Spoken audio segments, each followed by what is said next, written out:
I spent 6 months at a child reform school before it shut down. It still haunts me to this day. I don't sleep well anymore. Haven't for decades, really. My wife Elaine has grown used to my midnight wanderings, the way I check the locks 3 times before bed, how I flinch at certain sounds, the click of dress shoes on hardwood, the creak of a door opening slowly. She stopped asking about the nightmares that leave me gasping and sweat-soaked in the dark hours before dawn. She's good that way, knows when to let something lie. But some things shouldn't stay buried. I'm 64 years old now. The doctors say my heart isn't what it used to be. I've survived 1 minor attack already, and the medication they've got me on makes my hands shake like I've got Parkinson's. If I'm going to tell this story, it has to be now, before whatever's left of my memories gets scrambled by age or death or the bottles of whiskey I still use to keep the worst of the recollections at bay. This is about Blackwood Reform School for Boys, and what happened during my 6 months there in 1974. What really happened, not what the newspapers reported, not what the official records show. I need someone to know the truth before I die. Maybe then I'll be able to sleep. My name is Thaddeus Mitchell. I grew up in a middle-class neighborhood in Connecticut, the kind of place where people kept their lawns mowed and their problems hidden. My father worked for an insurance company, wore the same gray suit every day, came home at 5:30 on the dot. My mother taught piano to neighborhood kids, served on the PDA, and made pot roast on Sundays. They were decent people, trying their best in the aftermath of the cultural upheaval of the 60s to raise a son who wouldn't embarrass them. I failed them spectacularly. It started small, shoplifting candy bars from the corner store, skipping school to hang out behind the bowling alley with older kids who had cigarettes and beer. Then came the spray-painted obscenities on Mr. Abernathy's garage door. He'd reported me for stealing his newspaper, followed by the punch I threw at Principal Danning when he caught me smoking in the bathroom. By 13, I'd acquired what the court called a pattern of escalating delinquent behavior. The judge who sentenced me, Judge Harmon, with his steel gray hair and eyes like chips of ice, was a believer in this scared straight philosophy. He gave my parents a choice: 6 months at Blackwood Reform School or juvenile detention followed by probation until I was 18. They chose Blackwood.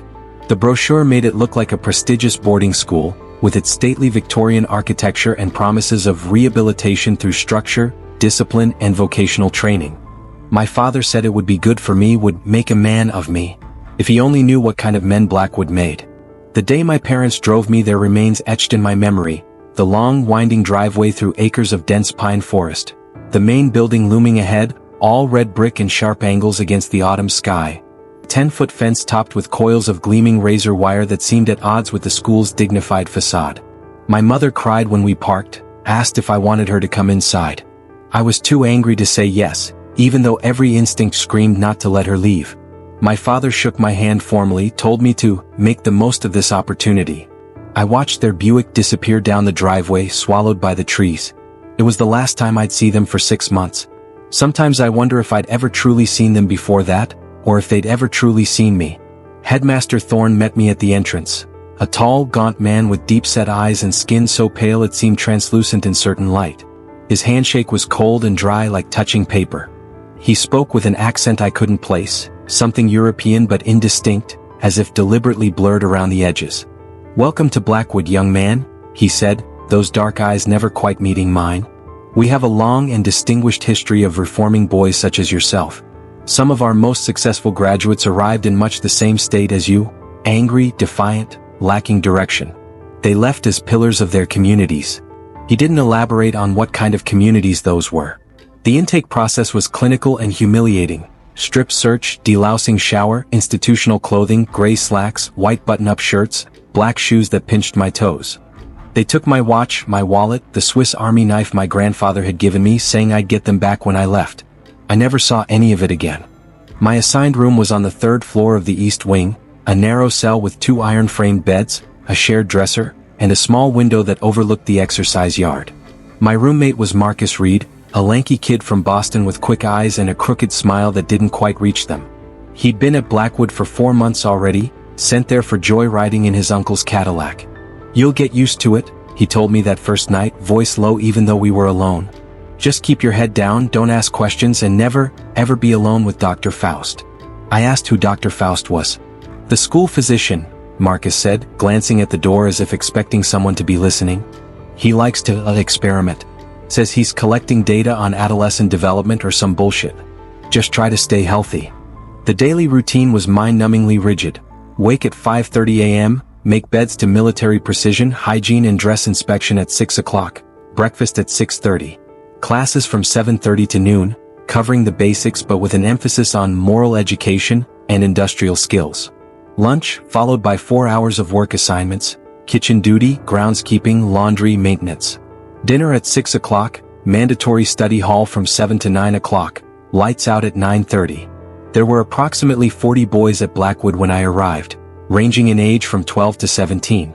Some were genuine troublemakers, violence in their eyes, prison tattoos already on their knuckles despite their youth. Others were like me, ordinary kids who'd made increasingly bad choices. A few seemed out of place entirely, too timid and well-behaved for a reform school. I later learned these were the private placements, boys whose wealthy parents had paid Headmaster Thorne directly to take their embarrassing problems off their hands. Homosexuality, drug use, political radicalism, things that good families couldn't abide in the early 70s. The staff consisted of Headmaster Thorne, 6 teachers, all men, all with the same hollow-eyed look, for guards called supervisors, a cook, a groundskeeper, and Dr. Faust. The doctor was a small man with wire-rimmed glasses and meticulously groomed salt and pepper hair. His hands were always clean, nails perfectly trimmed. He spoke with the same unidentifiable accent as Headmaster Thorne. The first indication that something was wrong at Blackwood came 3 weeks after my arrival. Clayton Wheeler, a quiet 15-year-old who kept to himself, was found dead at the bottom of the main staircase, his neck broken. The official explanation was that he'd fallen while trying to sneak downstairs after lights out. But I'd seen Clayton the evening before, hunched over a notebook in the library, writing frantically. When I'd approached him to ask about a history assignment, he'd slammed the notebook shut and hurried away, looking over his shoulder as if expecting pursuit. I mentioned this to one of the supervisors, a younger man named Aldrich who seemed more human than the others. He'd thanked me, promised to look into it. The notebook was never found. Aldrich disappeared 2 weeks later. The official story was that he'd quit suddenly, moved west for a better opportunity. But Emmett Dawson, who worked in the administrative office as part of his work assignment, saw Aldrich's belongings in a box in Headmaster Thorne's office. Family photos, clothes, even his wallet and keys. No one leaves without their wallet. Emmett disappeared 3 days after telling me about the box. Then Marcus went missing. My roommate, who'd been counting down the days until his release, excited about the welcome home party his mother was planning. The night before he vanished, he shook me awake around midnight, his face pale in the moonlight slanting through our window. "Thad," he whispered, "I need to tell you something. Last night I couldn't sleep, so I went to get a drink of water. I saw them taking someone down to the basement. Wheeler wasn't an accident. They're doing something to us, man. I don't know what, but..." The sound of footsteps in the hallway cut him off, the distinctive click-clack of dress shoes on hardwood. Marcus dove back into his bed, pulled the covers up. The footsteps stopped outside our door, lingered, moved on. When I woke the next morning, Marcus was gone. His bed was already stripped, as if he'd never been there. When I asked where he was, I was told he'd been released early for good behavior. But his clothes were still in our dresser. His mother's letters, with their excited plans for his homecoming, were still tucked under his mattress. No one seemed concerned. No police came to investigate. When I tried to talk to other boys about it, they turned away, suddenly busy with something else. The fear in their eyes was answer enough.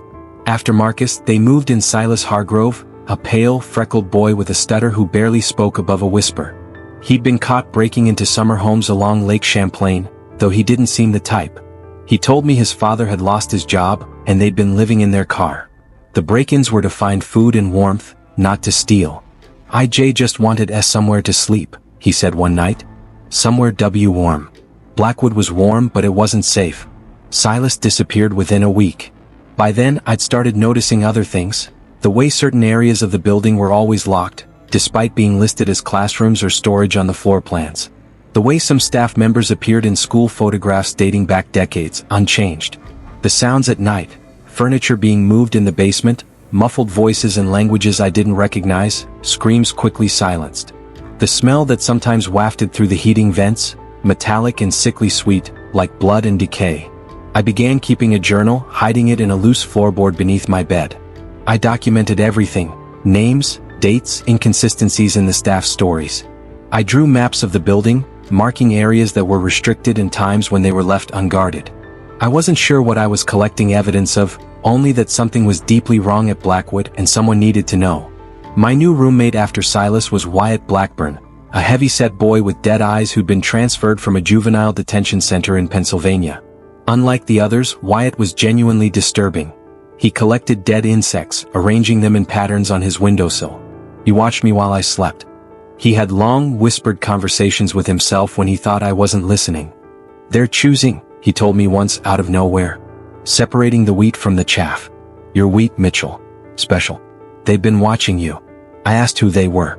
He just smiled, showing teeth that seemed too small, too numerous. "The old ones. The ones who've always been here." Then he laughed, a sound like glass breaking. "Don't worry. It's an honor to be chosen." I became more cautious after that, watching the patterns, looking for a way out. The fence was too high, topped with razor wire. The forest beyond was miles of wilderness. The only phone was in Headmaster Thorne's office, and mail was read before being sent out. But I kept planning, kept watching. The basement became the focus of my attention. Whatever was happening at Blackwood, the basement was central to it. Staff would escort selected boys down there for specialized therapy sessions. Those boys would return quiet, compliant, their eyes vacant. Some didn't return at all. December brought heavy snow, blanketing the grounds and making the old building creak and groan as temperatures plummeted. The heating system struggled, leaving our rooms cold enough to see our breath. Extra blankets were distributed, scratchy wool things that smelled of mothballs and something else, something that made me think of hospital disinfectant. It was during this cold snap that I made my discovery. My work assignment that month was maintenance, which meant I spent hours with Mr. Weiss, the ancient groundskeeper, fixing leaky pipes and replacing blown fuses. Weiss rarely spoke, but when he did, it was with that same unplaceable accent as Thorne and Faust. We were repairing a burst pipe in one of the first-floor bathrooms when Weiss was called away to deal with an issue in the boiler room. He told me to wait, but as soon as he was gone, I began exploring. The bathroom was adjacent to one of the locked areas, and I'd noticed a ventilation grate near the floor that might connect them. The grate came away easily, the screws loose with age. Behind it was a narrow duct, just large enough for a skinny 13-year-old to squeeze through. I didn't hesitate. This might be my only chance to see what they were hiding. The duct led to another grate, this one overlooking what appeared to be a laboratory. Glass cabinets lined the walls, filled with specimens floating in cloudy fluid, organs, tissue samples, things I couldn't identify. Metal tables gleamed under harsh fluorescent lights. One held what looked like medical equipment, scalpels, forceps, things with blades and teeth whose purpose I could only guess at. Another held a body. I couldn't see the face from my angle, just the bare feet, one with a small butterfly tattoo on the ankle. I recognized that tattoo. Emmett Dawson had gotten it in honor of his little sister, who died of leukemia. The door to the laboratory opened, and Dr. Faust entered, followed by Headmaster Thorne and another man I didn't recognize, tall, blonde, with the same hollow eyes as the rest of the staff. They were speaking that language again, the one I couldn't identify. Faust gestured to the body, pointing out something I couldn't see. The blonde man nodded, made a note on a clipboard. Thorne said something that made the others laugh, a sound like ice cracking. Then they were moving toward the body, Faust reaching for one of the gleaming instruments. I backed away from the grate so quickly I nearly gave myself away, banging my elbow against the metal duct. I froze, heart pounding, certain they'd heard. But no alarm was raised. I squirmed backward until I reached the bathroom, replaced the grate with shaking hands, and was sitting innocently on a supply bucket when Weiss returned. That night, I lay awake long after lights out, listening to Wyatt's wet, snuffling breaths from the next bed. I knew I had to escape, not just for my sake but to tell someone what was happening. The problem was evidence. No one would believe a delinquent teenager without proof. The next day, I stole a camera from the photography club. It was an old Kodak, nothing fancy, but it had half a roll of film left. I needed to get back to that laboratory to document what I'd seen. I also needed my journal, names, dates, everything I'd recorded. Together, they might be enough to convince someone to investigate. My opportunity came during the Christmas break. Most of the boys went home for the holidays, but about a dozen of us had nowhere to go. Parents who didn't want us, or in my case, parents who'd been told it was therapeutically inadvisable to interrupt my rehabilitation process. The reduced population meant fewer staff on duty, less supervision. The night of December 23rd, I waited until the midnight bed check was complete. Wyatt was gone. He'd been taken for one of those therapy sessions that afternoon and hadn't returned. I had the room to myself. I retrieved my journal from its hiding place, tucked the camera into my waistband, and slipped into the dark hallway. The building was quiet except for the omnipresent creaking of old wood and the hiss of the radiators. I made my way down the service stairs at the far end of the east wing, avoiding the main staircase where a night supervisor was usually stationed. My plan was to enter the laboratory through the same ventilation duct, take my photographs, and be back in bed before the 3 a.m. bed check. I never made it that far. As I reached the first floor landing, I heard voices, Thorn and Faust speaking English this time, their words echoing up the stairwell from below. "The latest batch is promising," Faust was saying, "particularly the Mitchell boy. His resistance to the initial treatments is most unusual." "You're certain?" Thorn's voice, skeptical. "The blood work confirms it. He has the markers we've been looking for. With the proper conditioning he could be most useful." "And the others?" A dismissive sound from Faust. "Failed subjects. We'll process them tomorrow."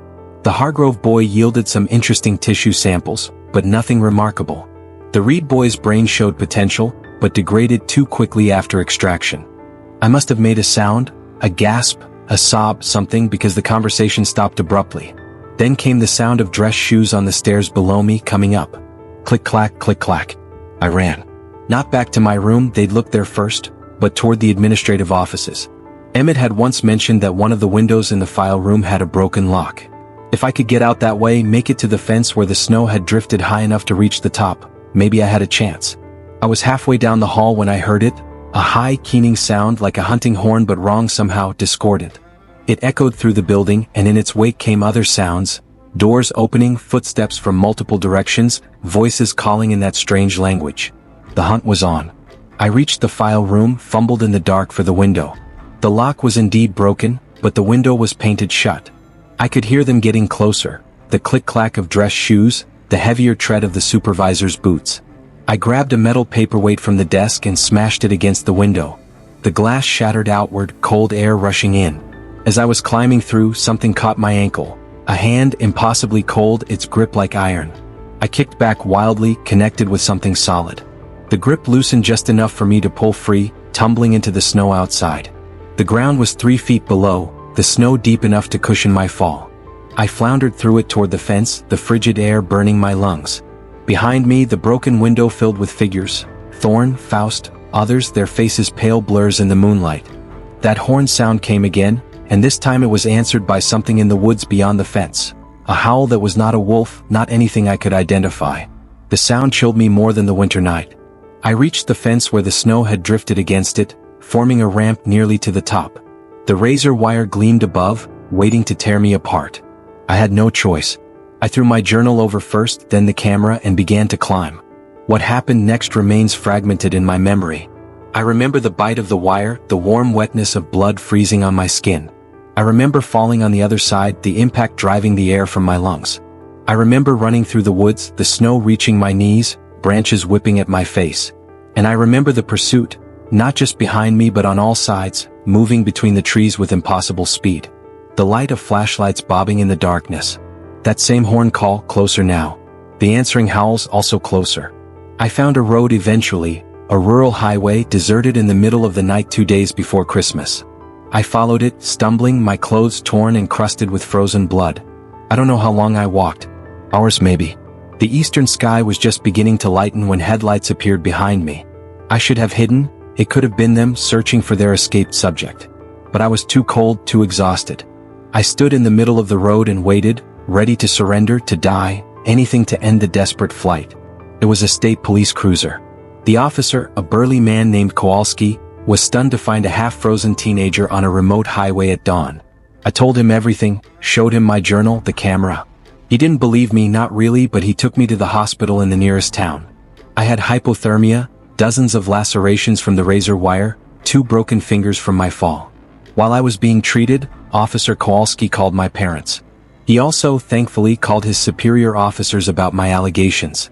What happened next was a blur of questioning, disbelief, and finally, a reluctant investigation. By the time the police reached Blackwood, much had changed. The laboratory I'd discovered was a storage room, filled with old desks and textbooks. Many records were missing or obviously altered. Several staff members, including Thorn and Faust, were nowhere to be found. But they did find evidence, enough to raise serious concerns. Blood on the basement floor that didn't match any known staff or student. Personal effects of missing boys hidden in a locked cabinet in Thorne's office. Financial irregularities suggesting payments far beyond tuition. And most damning, a hidden room behind the boiler, containing medical equipment and what forensics would later confirm were human remains. The school was shut down immediately. The remaining boys were sent home or to other facilities. A full investigation was launched, but it never reached a satisfying conclusion. The official report cited severe institutional negligence and evidence of criminal misconduct by certain staff members. There were no arrests, the key figures had vanished. My parents were horrified, of course, not just by what had happened to me but by their role in sending me there. Our relationship was strained for years afterward. I had nightmares, behavioral problems, trust issues. I spent my teens in and out of therapy. The official diagnosis was PTSD, but the medications they prescribed never touched the real problem. The knowledge of what I'd seen, what had nearly happened to me. The story made the papers briefly, then faded away.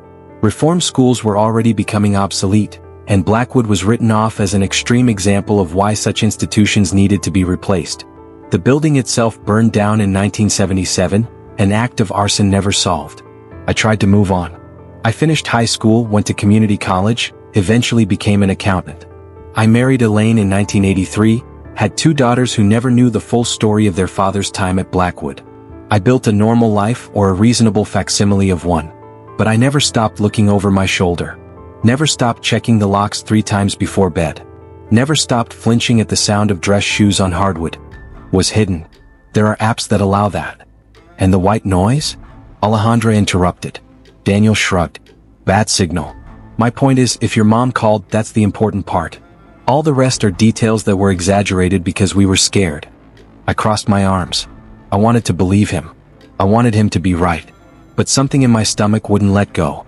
Miguel, who had been quiet up until now, rubbed his chin. Maybe it's just that, or maybe it's already started. Alejandra shot him a sharp look. Miguel? He shrugged with a half-smile but didn't seem as relaxed as he tried to appear. I'm just saying. Daniel scoffed. Stop saying nonsense. I looked at my phone again, my heart pounding. Maybe Daniel was right. Maybe it was just my mind playing tricks on me. But then it vibrated again in my hand. A known number. I ignored the call. I didn't even say anything to the others.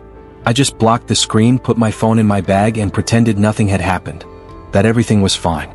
I had a physiology exam to do. I couldn't lose my mind now. But as soon as I sat in the classroom and saw the paper in front of me, I knew I couldn't concentrate. The questions were there, waiting for answers I would have known by heart at another time. Why does a boa's heart rate and ventilation decrease after hunting? What are the implications for its metabolism? This is why I stopped closing my eyes in the shower. My early life inoculated me against believing in ghosts. Childhood offered a brutal education in the very real horrors of abuse and neglect, experiences far more chilling than any campfire tale. The spectral apparitions of popular lore seemed almost trivial in comparison. My refuge, somewhat unexpectedly, was Landon. A fervent devotee of the paranormal, he embraced every creak in the floorboards, every unexplained whisper. Initially, I was dismissive, but his kindness was a stark contrast to the harsh realities I'd known. Our relationship began with late-night viewings of low-budget documentaries and hushed discussions in the dark. Then, inexplicably, a winning lottery ticket, perhaps, or a conveniently unmentioned benefactor, he secured funding. A documentary, centered on Jepson Bones' killing floor. The name itself sounded like pulp fiction, and I initially dismissed the entire endeavor as a flight of fancy. That is, until I encountered the legal documents. Official contracts, replete with daunting clauses, bore both his signature and, to my increasing unease, my own. The realization dawned, this was no jest. We were committed. Thus, a hardened skeptic whose personal history could rival the darkest of novels, found herself on a desolate stretch of Nevada highway, alongside a team of eager paranormal investigators. The sun dipped below the horizon, casting elongated, ominous shadows across the crumbling facade of the abandoned prison. It was an unsettling structure, seemingly materializing out of the desert itself. No one in the nearby town seemed to know its origins, no records existed of its construction, and its presence was barely a whisper in local history. This was the destination, the infamous killing floor, a place known only through a single chilling legend. And everything I thought I understood about fear, about the nature of monsters, about the things that lurk in the unseen corners of the world, was about to be irrevocably altered. The drive out had been Enlightening. Landon, bless his heart, had assembled a team from a reputable paranormal investigation agency. These weren't wide-eyed amateurs like him. These were seasoned professionals, each with their own specialty: EMF readings, EVP analysis, even a psychic medium. And they all knew the story. All of them except me. You've never heard of Jepson Bone? Dr. Eris Thorne, the team's lead investigator and a man whose perpetually furrowed brow suggested he'd seen things that couldn't be unseen, had asked, his voice laced with a mixture of disbelief and morbid curiosity. Landon, sensing my ignorance, had taken over, eager to share his obsession. Jepson Bone wasn't just some crazy guy, he'd explained, his voice hushed with reverence. He was something else. Something ancient. Before the prison, before any building at all, this land belonged to him. He was a butcher, a monster in human skin. They say he roamed these plains, killing anyone who crossed his path. Men, women, children, it didn't matter. He delighted in it. People called him by different names: the Jester of Jaws, the Crimson Harlequin, the Giggling Reaper. But the terror he inspired was always the same. And it wasn't just random killings, chimed in Sarah, the team's psychic, her eyes distant, as if she were peering into the past. It was ritualistic. Almost sacrificial. They say he'd drain his victim's blood, use it to paint symbols on the ground, symbols of something dark. Landon continued, his voice dropping to a near whisper. Eventually his reign of terror ended. They caught him, finally. But they didn't just hang him. They buried him alive right here on this very spot. They say his spirit, it's still here. Trapped. Infusing the very ground with his evil. That's why they call it the killing floor. He paused, letting the weight of his words sink in. Even if you leave this place, Alicia, he said, his eyes meeting mine, he follows you. But why a clown? I asked, the image of a painted face twisted in a rictus grin flickering in my mind. It seemed so incongruous, so childish, so wrong. Sarah's eyes flickered back to the present, a flicker of understanding in their depths. The clown, that's part of the ritual too, she said softly. It's a mockery, a twisted imitation of joy. Jepson Bone, he wasn't just a murderer. He was a defiler. He took the most innocent things, laughter, joy, childhood, and corrupted them, turned them into instruments of fear. Dr. Thorne, ever the historian, chimed in. There are historical precedents, you know. The medieval Feast of Fools, for instance. Rituals where the social order was inverted, where jesters and fools reigned supreme for a single night. But it wasn't just about revelry. There was a darker side to it, a connection to ancient pagan rites, sacrifices made to appease something. Something old. Something hungry. Landon nodded, picking up the thread. And clowns themselves, their history is more complicated than we think. They weren't always just entertainers. In some cultures they were seen as liminal figures, existing between worlds. Tricksters. Agents of chaos. Even psychopomps, guides of the dead. He paused, his gaze fixed on some unseen point beyond the prison walls. Jepson Bone, he tapped into something primal, something ancient. He perverted the symbols of joy, turned them into instruments of terror. He became more than human. He became the embodiment of fear itself, cloaked in the guise of laughter. A chill colder than the desert night ran through me. For the first time, the idea of ghosts, of something beyond, didn't seem so ridiculous. It felt possible. And terrifying. The van shuddered to a halt, its headlights cutting through the oppressive darkness that clung to the prison like a shroud. Stepping out onto the uneven ground, I felt a wave of nausea wash over me. The prison loomed before us, a grotesque monument to suffering and despair. Its walls were scarred and cracked, the rusted bars of its windows like skeletal fingers reaching out into the night. The wind whistled through the broken panes, and for a moment, I could have sworn I heard it, a chorus of hushed screams, carried on the breeze, whispering tales of unimaginable torment. Do you hear that? I asked, my voice barely above a whisper, my eyes darting nervously towards the others. Landon, his face pale in the moonlight, looked as if he were about to suggest we pack up and head back to civilization. But the rest of the team, they were practically vibrating with excitement. Sarah, the psychic, had her eyes closed, a serene smile playing on her lips. Mark and Emily, the tech specialists, were already unloading equipment from the van, their movements brisk and efficient. Hear what, Alicia? Mark asked, his voice tinged with a hint of amusement. The wind. No, it sounds like screaming, I stammered, feeling a blush creep up my neck. Sarah's eyes snapped open and she turned towards me, her gaze intense. Yes, she breathed. I hear it too. So many voices, trapped, suffering. A shiver ran down my spine. This was no ordinary haunting. This was something else. Eris Thorne, ever the pragmatist, clapped his hands together. All right team, he announced, his voice firm, let's get to work. Mark, Emily set up the base camp. Sarah, I want you to do a preliminary sweep of the perimeter. Landon, Alicia, you're with me. We'll start with the main cell block. He paused, his eyes glinting in the darkness. This is going to be a good one. And with that, we stepped across the threshold into the belly of the beast, a carnival of unimaginable suffering. The initial exploration of the prison's interior yielded a chilling discovery. While the rest of the structure was eerily devoid of any signs of recent habitation, the killing floor itself was a scene of macabre artistry. Skeletal remains, some still bearing tattered remnants of clothing, lay scattered across the cracked concrete. The bones themselves were adorned with strange symbols, crudely etched yet disturbingly precise.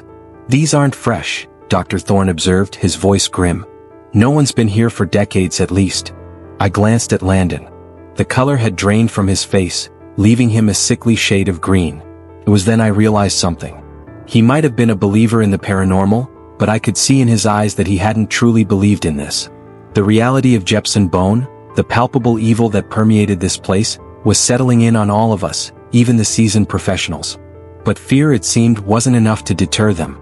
The equipment was set up. Cameras, recorders, EMF readers, all humming with anticipation. The seance began, the air thick with tension. And then, everything changed.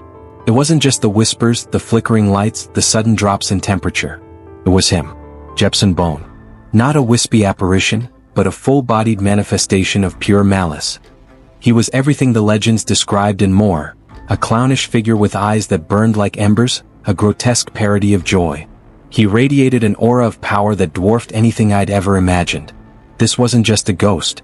This was a primal force of darkness, something that made the demons of my childhood seem like playful imps. And then, before our very eyes, he acted. He didn't just haunt. He killed. It was Sarah, the psychic, the one who had sensed him first, who had spoken of the trapped voices.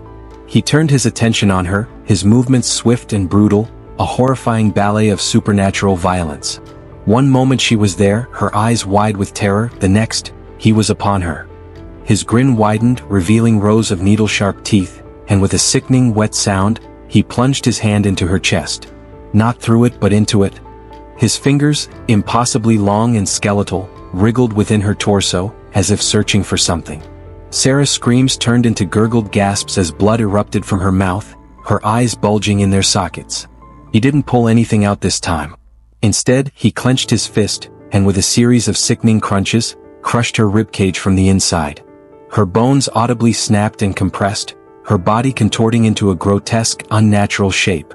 Then, with a horrifyingly casual flick of his wrist, he rolled her now compacted form across the floor. It slammed into the wall with a sickening thud, leaving a smear of blood and viscera. He chuckled, a high-pitched, childish giggle, and then, as if he were bowling, he picked up her body, now almost spherical, and swung it with tremendous force towards the rest of us. The sight was too much. Panic erupted.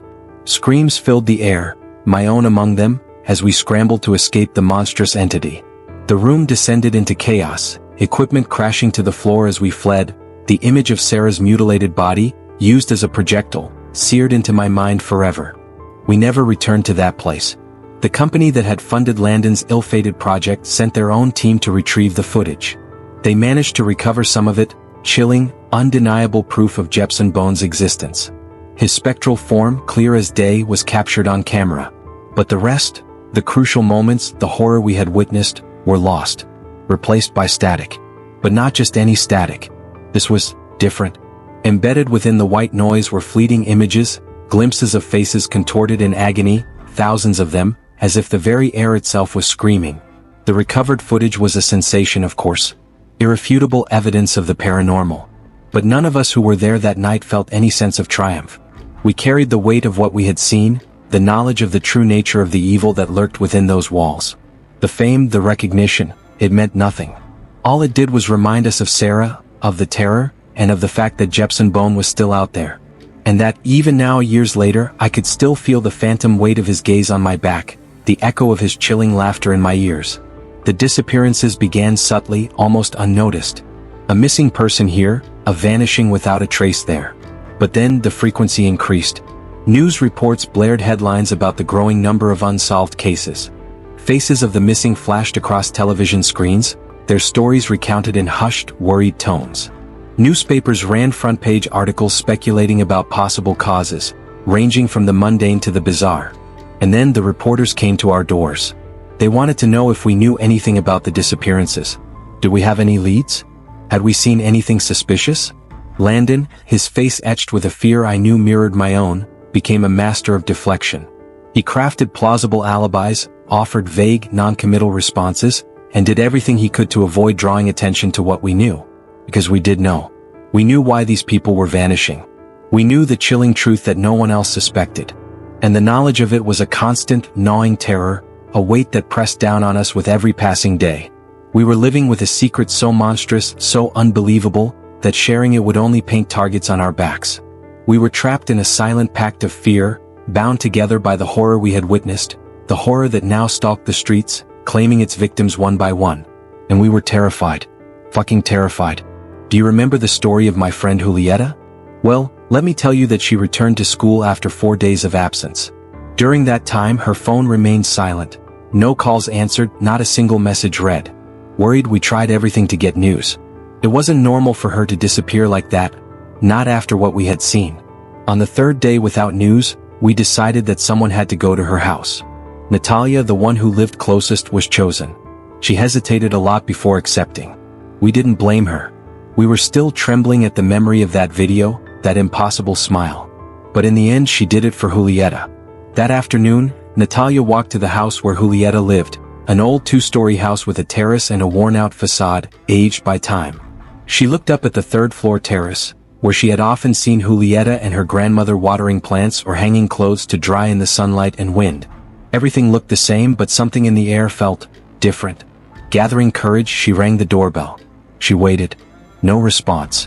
She pressed the button again, this time for longer. Nothing. The unease turned into a knot in her stomach. She looked at the front door and decided to try there. She knocked with her knuckles, first softly, then harder. Silence. She turned around, thinking of leaving. That's when she heard the sound of a lock turning, making her stop. The door opened just a few centimeters and a man's face appeared. He was middle-aged, with weathered skin and a tired gaze. Natalia had never seen him before, but he must have been the tenant from the first floor. "What do you need?" the man asked in a low voice. Natalia swallowed hard. "Good afternoon, excuse me. I'm looking for Julieta." And then I saw him. Jepson Bone. Not a suggestion, not a shadow, but him in all his grotesque glory. He stood in the doorway, his clownish face a mask of pure evil. He held something in his hand, something that made my blood run cold. It was Landon's head. Not neatly severed, but torn from his body, the ragged edges of his neck glistening with blood and something else. Wisps of tissue and sinew clung to the torn flesh, dangling like grotesque decorations. His eyes, wide and vacant, stared up at the ceiling, a single tear track etched through the blood that matted his hair. One side of his face was missing, chewed away, leaving a gaping hole that revealed the bone beneath. Jepson Bone grinned, a wide, terrifying expanse of teeth flecked with red. He took a step closer and then another. He didn't need to speak. His presence, the chilling stillness, the grotesque trophy in his hand said it all. He had promised to protect me, and he had failed. Now it was my turn. As a final, twisted jest, Jepson Bone raised Landon's head. With a sickening, wet slap, he positioned the bloody, mutilated face so that its sightless eyes covered my nakedness. The grotesque parody of modesty was the final, devastating blow. Terror gave way to a chilling, hollow despair. I was trapped, not just by fear but by the utter, obscene violation of everything I knew. But this isn't just my story. It's yours now too. You've heard the name, haven't you? Jepson Bone. It's a sticky thing, isn't it? Like a burr clinging to your thoughts. You've imagined his face, haven't you? That grotesque parody of a smile, those eyes that burn like holes punched through hell. You've pictured the horror, the blood, the terror, haven't you? Don't lie. I know you have. And that's all it takes.